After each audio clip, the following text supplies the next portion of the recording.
महाराज जी, जैसे कि हम शास्त्रों में पढ़ते हैं कि हमें किस्मत के हिसाब से सुख और दुख भोगना पड़ता है, तो क्या हम राधा जी का सिमरन करके दुखों को कम या उन्हें सहन करने की शक्ति जड़ बढ़ा- से नष्ट कर सकते हैं, क्योंकि पाप ही तो हमें दुख देता है। और हमारा नाम जो भगवान नाम है, नाम संकीर्तनम यस्य सर्व पाप प्रणाशनम प्रणामो दुख शमनम तम नमामि हरिम परम।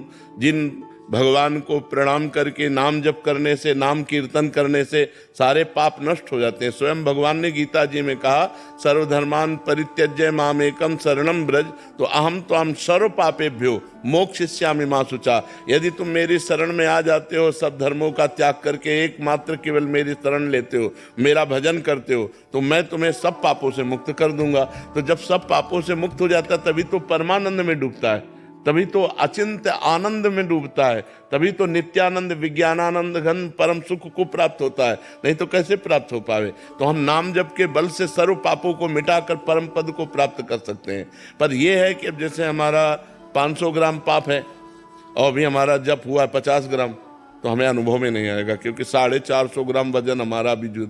अब हमारा जब 600 ग्राम होगा तब सब विध्वंस होकर परमानंद की अनुभूति हो जाएगी। इसलिए हमें नाम जप बढ़ाते रहना चाहिए। हमें ये नहीं देखना चाहिए कि अभी जो हम 1 साल से नाम जप कर रहे हैं वो कुछ लाभ दे रहा है कि नहीं, क्योंकि वो पहला काम अटैक करेगा आपके पापों के ऊपर। जो आपका नाम है वो पहला काम करेगा, आपको दुख देने वाले जो कर्म है उनको विध्वंस करेगा।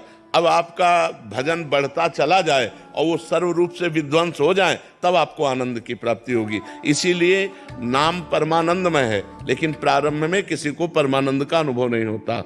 जैसे मिश्री मीठी होती है, लेकिन किसी को पित्त रोग हो और मिश्री पवाई जाए तो कड़वी लगेगी, लेकिन वही मिश्री रोज पाता रहे तो पित्त का समन होकर वो मीठी लगने लगेगी। ऐसे ही भगवान का नाम जप या भजन बहुत मीठा अमृतमय है, परम सुखमय है, लेकिन हमें नहीं लगता, क्योंकि विषय रूपी पित्त बढ़ गया है, विषयों के प्रति राग और भोग की वृत्ति बढ़ गई है। अब हम नाम जप यही करते रहें तो जहां विषय राग नष्ट हुआ, पाप नष्ट हुआ, तो परमानंद पूरी मन राजा, पूरा हृदय परमानंद में भर जाएगा।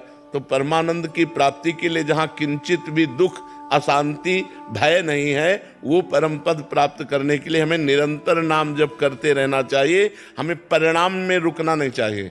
हो सकता है आप बहुत सुंदर नाम जप कर रहे हो और आपको भोगने के लिए दुख मिल रहा है, क्योंकि पूर्व का पाप अटैक कर रहा है इस समय। तो हमको चुपचाप दुख भोगते हुए नाम जप नहीं छोड़ना चाहिए। तो नाम जप समस्त दुखों का नाश करके परम सुख की प्राप्ति करा देगा, परम शांति की प्राप्ति करा देगा। अनुपमा कुमारी जी, मधुबनी, बिहार से। राधे राधे महाराज जी। महाराज जी, दिव्य प्रेम के क्या रहस्य हैं? दिव्य प्रेम में डूबा व्यक्ति क्या ग्रस्त आश्रम का- पहली बात है कि प्रेम अनिर्वचनीयम स्वरूपम। वाणी की सामर्थ्य नहीं है कि प्रेम की बात को बताया जा सके। प्रेम स्वाद है, भजन का स्वाद है प्रेम। जैसे आपको गुलाब जामुन पवाया जाए और आपसे पूछा जाए कैसा, तो आप कहोगे मीठा। फिर हम प्रश्न करें कैसा मीठा, तो आप कहोगे बहुत अच्छा मीठा। फिर प्रश्न करें बहुत अच्छा मीठा मतलब कैसा, तो आप उत्तर दोगे खा के देख लो। आगे है आपके आप पास उत्तर। तो ऐसे ही प्रेम आनंद में। कैसा? बोले परमानंद में। कैसा? बोले भजन करके देख लो। जब तक भजन नहीं करोगे तब तक प्रेम का अनुभव गम्य भजे जय संता। प्रेम अनुभव स्वरूप है। प्रेम का रहस्य यह है कि वो जाने मोरी छाती, मीरा जी कहती, मेरी वाणी की सामर्थ्य नहीं कि उसका वर्णन कर सकूं। सूक्ष्मतरम अनुभव स्वरूपम प्रतिक्षण वर्धमानम, जो प्रेम का स्वरूप है, कामना रहितम, कोई कामना नहीं, और वो हृदय के अनुभव का विषय, वो वाणी का विषय नहीं है। जो निरंतर नाम जप करते हैं, भगवान की लीला कथा सुनते हैं, भगवान की सेवा करते हैं, पापाचरण का त्याग करते हैं, धीरे धीरे उनके हृदय में भगवान से प्रेम प्रकट होने लगता है। और जब प्रेम प्रकट होने लगता है तब और कछु न सुहाए, कुछ अच्छा नहीं लगता। नहीं खान पान ते भावे है, नहीं कोमल वसन सुहावे है, सब विषय लगे ते खारा है, हरि आशिक का मग न्यारा है। नारायण हरि भजन में ये पांचों न सुहात, विषय भोग, निद्रा, हंसी, जगत प्रीति, बहुबात, ये अच्छा नहीं लगता। निरंतर भजन करते हुए रोने को मन होता है, मैं अपने प्यारे के लिए रो, कैसे प्राप्त करूं, कोई उपाय नहीं दिखाई दे रहा। हा कृष्ण, हा राधा, आप कृपा करो, आप मिल जाओ। वो रात दिन फिर रोना शुरू हो जाता है। और बिन रोए किन पाइया प्रेम प्यारा मीत, जहां रोना शुरू हुआ प्रेम का प्रादुर्भाव हुआ, और प्रेम से ही प्रकट हो जाते हैं भगवान। जहां हमारे हृदय में प्रेम प्रकट होता है तो हरि व्यापक सर्वत्र समाना, और प्रेम ते प्रकट होई मैं जाना। भगवान जहां देखे इसके हृदय में प्रेम प्रकट हुआ तो भगवान हृदय में ही प्रकाशित हो जाते हैं। प्रेम अनिर्वचनीयम है, उसका वाणी के द्वारा वर्णन नहीं किया जा सकता। क्या गृहस्थ आश्रम में इसका पालन किया जा सकता है? बिल्कुल, संसारिक लोगों गृहस्थ के साथ? आश्रम और विरक्त आश्रम ये सब शरीर धर्म है। विरक्त और गृहस्थ ये शरीर होते हैं। अगर हमारा मन तो चक्रवर्ती सम्राट महाराज अम्बरीश, विरक्त महात्मा दुर्वासा जी, विरक्तता की चरम सीमा दुर्वासा जी, एक वलकल की लंगोटी लगाकर दूब का रस पीने वाला, और चक्रवर्ती सम्राट, अनेक रानियां और समस्त वैभव, फेल हो गया महात्मा विरक्त उनकी भक्ति के आगे। सावई मना कृष्ण पदारविंद, मन कृष्ण के चरणों में लगा। चक्रवर्ती सम्राट है और इनको अपनी तपस्या का अहंकार है, तो पूरा चरित्र पढ़ के देख लो, अम्बरीश और दुर्वासा चरित्र। तो इसलिए ये भ्रम हटा दो कि हम गृहस्थ में हैं और हमसे भजन नहीं हो सकता, या हम भक्ति की ऊंचाई नहीं प्राप्त कर सकते, या जो महात्मा लोग गति प्राप्त करते वो हम नहीं प्राप्त कर सकते। नहीं, आप प्राप्त कर सकते हो, पर आप अपने धर्म के अनुसार चलो तब। गृहस्थ धर्म सबसे बड़ा धर्म है। जितने भी विरक्त महात्मा हुए पैदा कहां हुए? जितने भी विरक्त महात्मा हुए उनका पोषण कौन करता है?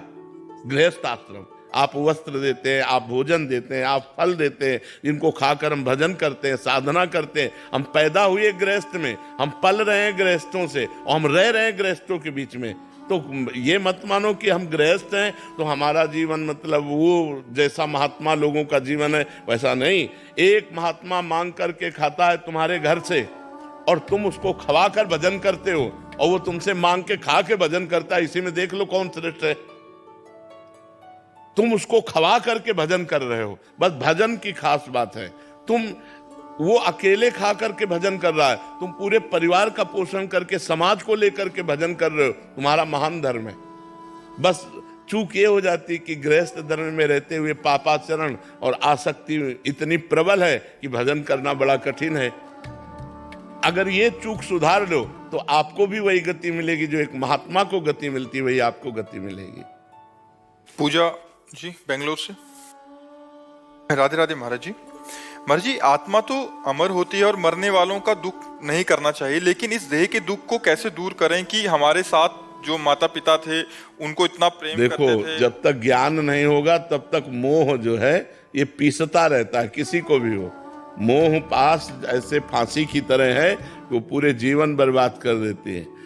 और इसी मोह को जब तक नष्ट नहीं किया जाएगा तब तक भगवान की प्राप्ति नहीं होती। मोह गए बिनु राम पद, होई न दृढ़ अनुराग।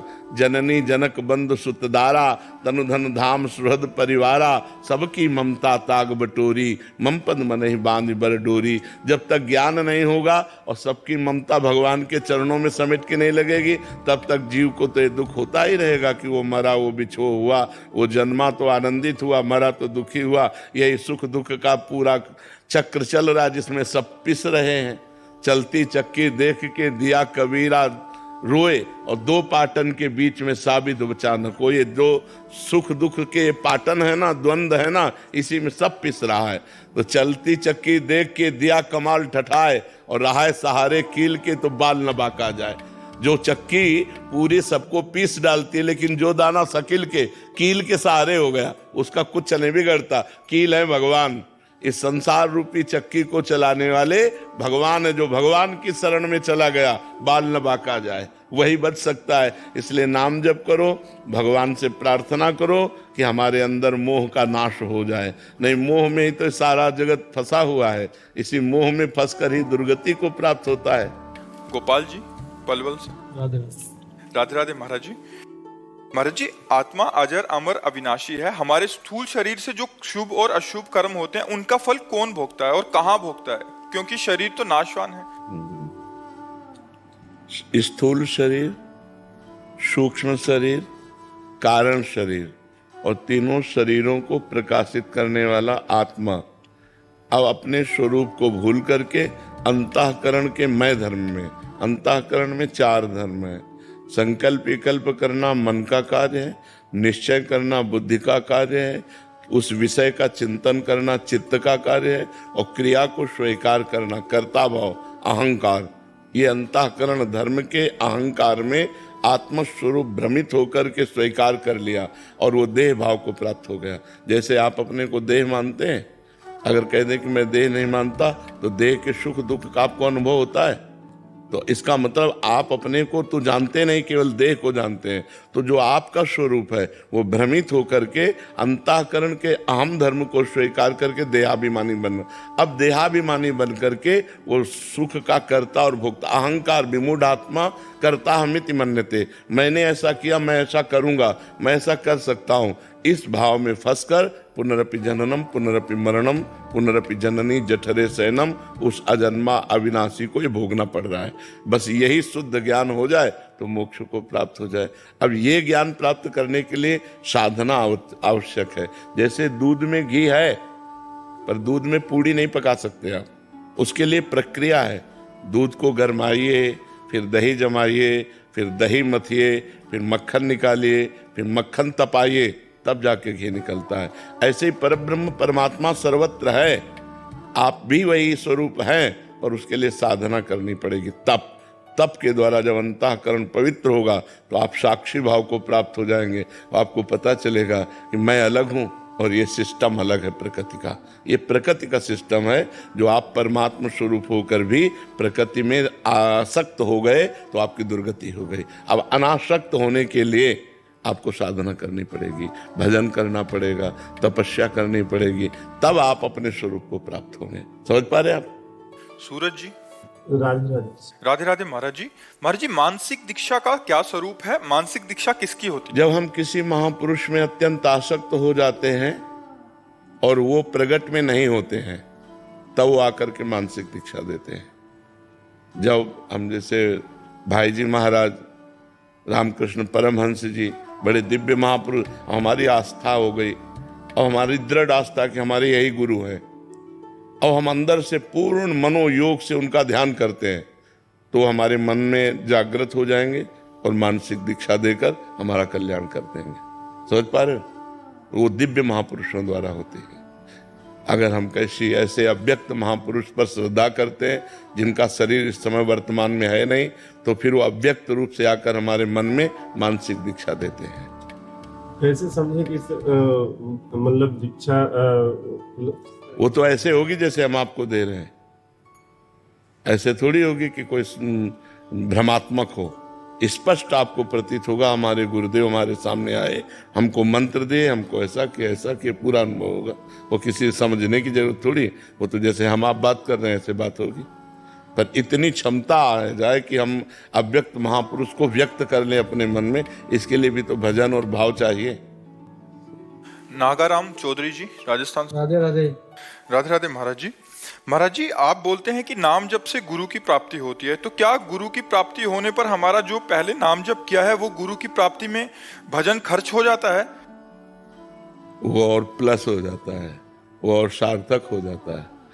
जब हम ऐसे नाम जप करते हैं तो हमें सदगुरुदेव मिलते हैं, जो सदगुरुदेव प्रदत्त नाम जप करते हैं तब इष्ट देव मिलते हैं। तो वो इष्ट देव के मिलन की ही सीढ़ी बन जाता है, वो उठा करके आपको अध्यात्म की ऊंचाई में पहुंचा देगा। नाम जब कभी व्यर्थ थोड़ी होता है। समझ पा रहे आप? हाँ, जैसे आपके घर में पैसा जमा है, वही बैंक में पहुंच गया तो बैंक में ब्याज सहित मिलने लगा और सुरक्षित हो गया। तो ऐसे नाम जब किया, ये घर का है, और जब हम गुरु में पूर्ण श्रद्धा करके समर्पित हो गए, अब ये सरकारी हो गया, अब ये अविनाशी चिदानंदमय सुख आपको प्रदान करेगा। जी अतुल जी। राधे राधे। राधे राधे महाराज जी। महाराज जी, सत्मार्ग और सत्कर्म करने के पश्चात भी जब कार्यों में विघ्न होते हैं तब मन बड़ा विचलित होता है। इससे ऐसा भी लगता है विघ्न ना हो तो सत्कार्य कैसा है? जिसमें विघ्न ना हो तो सत्कार्य कैसा? ये माया विघ्न डालेगी सत्कार्य में, और हम सत्कार्य करने वाले हैं, इसलिए हमको बहुत संघर्ष लड़ना पड़ेगा। सुबह रघुनाथ जी का राज्याभिषेक तय हो गया और शाम के ही 14 वर्ष का वनवास। देखो भगवान सच्चिदानंद है ना, तो इन्हीं के जीवन में देख लो। सुबह रघुनाथ जी का राज्याभिषेक होने वाला, पूरी अवध में आनंद बधाइयां बजने वाली हैं, और शाम के ही शोक पूरी अयोध्या में छा गया। माता कैकेयी जी के द्वारा ये 2 वरदान मांगे गए, 14 वर्ष विशेष उदासी, भगवान का वनवास, और भरत जी का राज्याभिषेक। महाराज का प्राण छूट जाता है दशरथ जी का, सब माताएं वैधव्य को प्राप्त होती हैं। पूरी अयोध्या 14 वर्ष तक वियोग अग्नि में जलती है, और कहाँ सुबह आनंद होना था। तो भगवान ने अवतार लेकर ही हमको शिक्षा दी कि मृत्युलोक में मानव जीवन संघर्षमय है, इसमें हमें लड़ना पड़ेगा। विपत्ति, अपमान, असफलता, इनको रौंदना पड़ेगा। तपस्या के बल से, भजन के बल से, तीर्थयाटन, जन समुदाय की सेवा, इन पवित्र कार्यों के द्वारा हम बलवान बने और इस माया के द्वारा दिए हुए विघ्नों को रौंदे और फिर निकल। ये तो विक्षेप पड़ेगा। हमारी किसी पूजा पाठ की त्रुटि से तो नहीं ऐसा? नहीं, ऐसा नहीं होता। ये माया का कार्य है। माया स्वयं अपना स्वरूप प्रकट करती है जब, तो 3 गुण है, सतोगुण, रजोगुण, तमोगुण, और यही कोई न कोई रूप रख करके विक्षेप पहुंचाते हैं हमारे मार्ग में। तो हमको नाम जप के द्वारा, अध्यात्म के ज्ञान के द्वारा, उसके द्वारा पहुंचाए हुए विक्षेपों से आगे निकल जाना है। बड़े बड़े सिद्ध संतों के जीवन में विक्षेप हुए हैं, तो फिर अपने लोग तो साधारण जीव हैं, बड़े बड़े सिद्धों के जीवन में विक्षेप पहुंचे हैं। तो हमको चिंता नहीं करनी, हमें संघर्ष करना है, हमें हारना नहीं, निराश नहीं होना, उदास नहीं होना, और ये निश्चय रखना है इसी जन्म में हम माया पर विजय प्राप्त करके भगवान को प्राप्त करेंगे, क्योंकि हम भगवान की शरण में हैं, भगवान का नाम जप करते हैं। ये निश्चय कभी बदलने ना पावे, ये निश्चय दृढ़ रहे, भगवान का भरोसा दृढ़ रहे और भगवान का नाम जब चलता रहे, आप विजय को ही प्राप्त होंगे। भगवान को अधीन कर लेता है भगवान का सुमिरन करने वाला। सुमिर पवन सुत पावन नामू, अपने बस करि राखे रामू। तो जिसके अधीन भगवान है, फिर उसका कौन बाल बाका कर सकता है।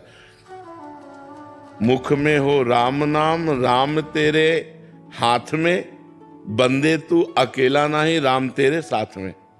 राम हाथ में हो जाते हैं तो अखिल कोटि ब्रह्मांड नायक भगवान तुम्हारे हाथ में हो जाएंगे यदि नाम जप करोगे।